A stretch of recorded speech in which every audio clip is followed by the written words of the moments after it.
시청자 여러분 안녕하십니까? 주말 교계 뉴스 조혜진입니다. 이번 주 기독교계에는 어떤 일이 있었는지 정리했습니다.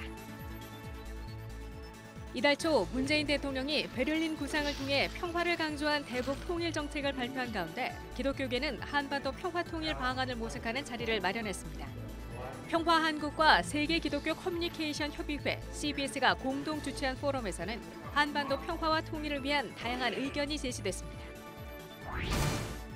한국교회연합이 임시총회를 열어 가칭 한국교회 총연합회와의 통합을 큰 틀에서 추진하기로 결의했습니다. 하나님의 교회 피해자 모임이 어머니 하나님으로 추앙받는 장길자 씨와 김주철 총회장을 사기 혐의로 대검찰청에 고발했습니다. 이들은 장길자와 김주철은 2012년 세상이 종말할 것이라고 장담하면서 약 7천억 원 상당의 부동산을 매입해 신도들을 기망했다고 주장했습니다. 독일인 선교사 칼 규칠라프의 한국 선교 185주년을 기념하는 행사가 충남 보령시 고대도에서 열렸습니다.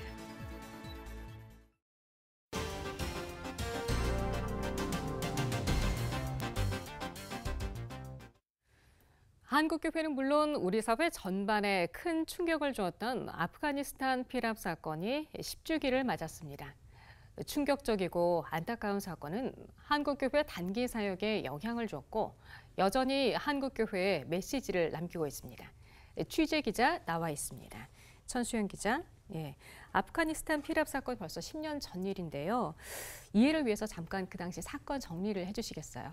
10년 전, 그러니까 지난 2007년 7월입니다. 경기도 분당 샘물교회에서 아프가니스탄으로 단기 봉사활동을 떠났던 지도 목사와 교인들 23명이 현지 무장단체에 피랍된 사건입니다. 당시에 탈레반 무장단체는 아프간에 주둔해 있는 한국군의 철수를 요구하고 있는 상황이었는데요. 이 과정에서 배형규 목사 그리고 심성민 씨가 안타깝게 희생당했습니다. 배형규 목사는 소속 교단이었던 예장 통합총회에서 이후에 순교자로 추서되기도 했습니다. 10주기를 맞아서 지난 주일에는 샘물교회에서 희생자들의 순교 정신을 기리는 순교자 기념 연합 예배가 드려졌는데요. 당시 샘물교회를 담임했던 박은조 목사는 설교를 통해서 그간의 심경과 신앙 고백을 조심스럽게 꺼내냈습니다.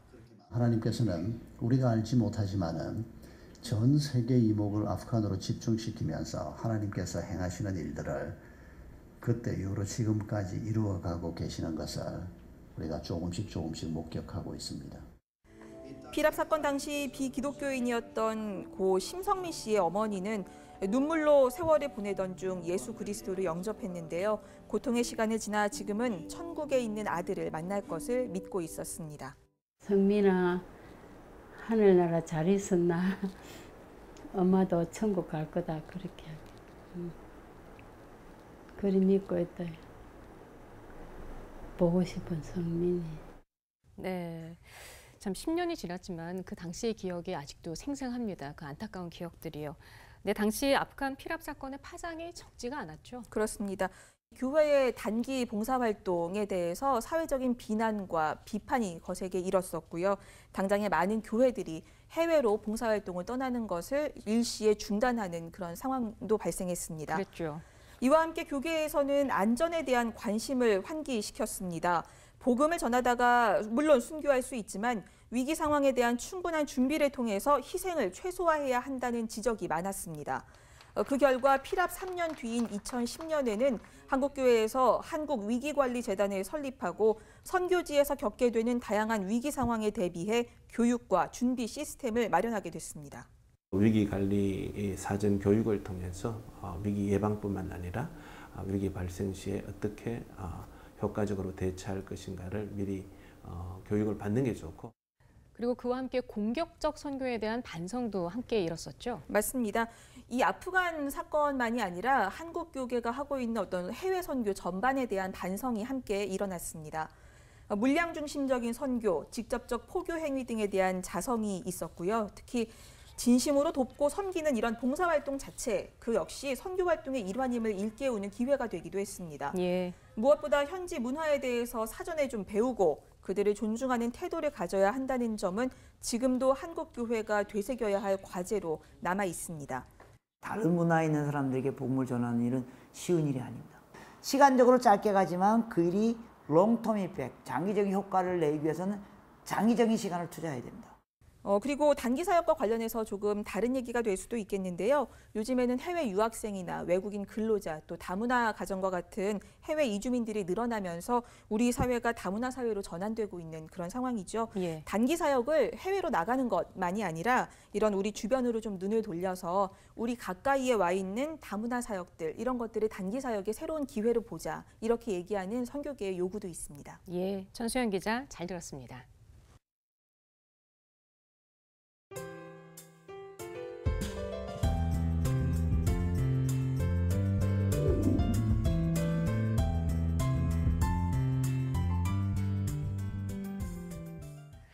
지난 27일은 남북한이 정전협정을 맺은 지 64주년이 되는 날이었습니다.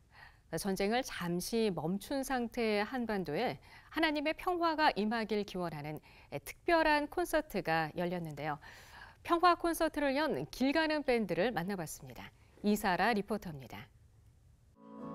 종식되지 않은 전쟁의 위협으로 여전히 불안과 긴장이 남아있는 이 한반도 땅에 평화를 기원하는 노랫소리가 울려 퍼집니다. 이제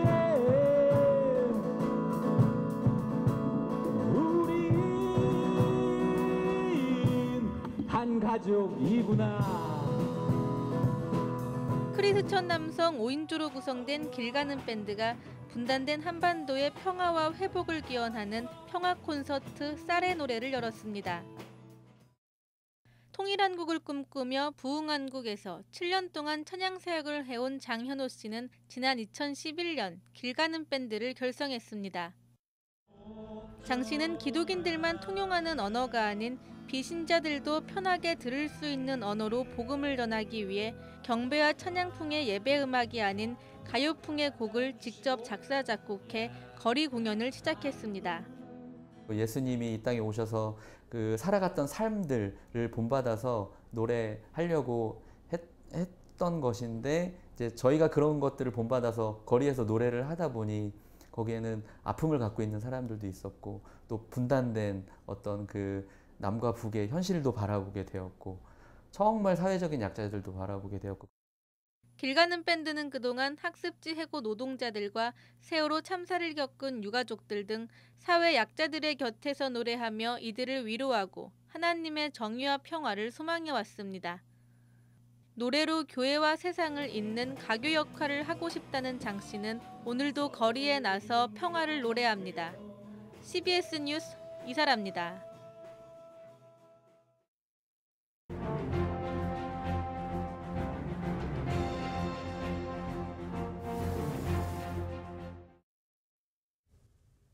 핵발전소 문제가 우리 사회의 뜨거운 감자로 떠올랐습니다. 문재인 대통령이 지난 6월 27일 신고리 5,6호기 건설을 잠정 중단시켰기 때문입니다. 이에 대해 그동안 탈핵을 외쳐온 시민단체는 대대적인 환영의 뜻을 밝히고 있습니다. 반면 안정적인 전기 공급과 요금 인상을 우려하며 비현실적 정책이라는 비판도 적지 않습니다. 사실 문재인 정부의 탈원전 정책은 기독교계에서도 꾸준히 주장해온 것입니다. YMCA와 YWCA를 비롯한 기독 시민단체들이 꾸준히 핵 없는 세상을 외치면서 핵무기와 핵발전소 없는 세상을 주창해 왔습니다. YWCA의 경우 문 대통령 발표 20일 전인 6월 7일에 공사 현장 인근에서 전국 52개 지역 대표 400명이 참석한 가운데 신고리 5,6호기 백지화를 촉구하는 문화제를 열기도 했습니다.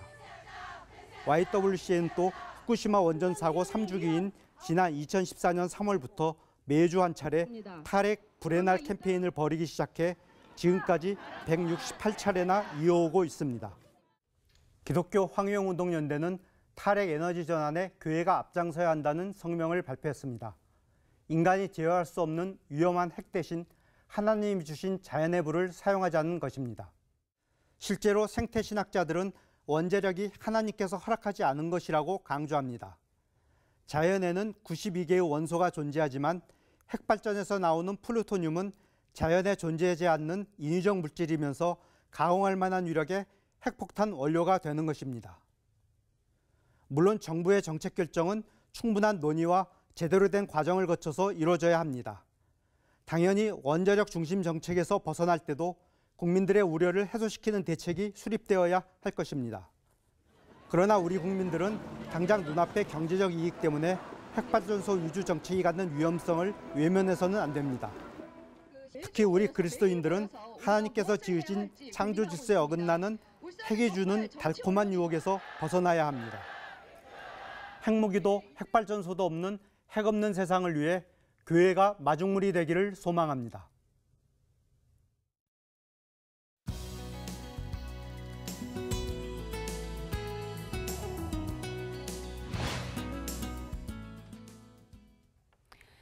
일본군 위안부 문제에 대해 피해자 할머니들이 공개적으로 일본의 사죄와 배상을 촉구해온 지 벌써 26년이 지났습니다. 특히 올해는 미국 의회가 일본의 사과를 촉구하는 결의안을 채택한 지 10주년을 맞는 해인데요. 그래서 오늘은 미 의회의 결의안 채택이 갖는 의미는 무엇인지, 또 여전히 책임을 인정하지 않는 일본의 사죄를 위한 과제는 무엇인지 짚어보겠습니다. 한국정신대문제대책협의회 윤미향 공동대표 모셨습니다. 윤 대표님 어서 오십시오. 네, 안녕하세요. 네, 지난 2007년 7월 30일, 꼭 이제 10년 전 일인데요. 미 의회 하원에서 일본군 위안부 결의안이 통과됐죠. 그때 그 결의안 통과를 위해서 피해 할머님들이 미국 의회에서 증언을 하셨는데요.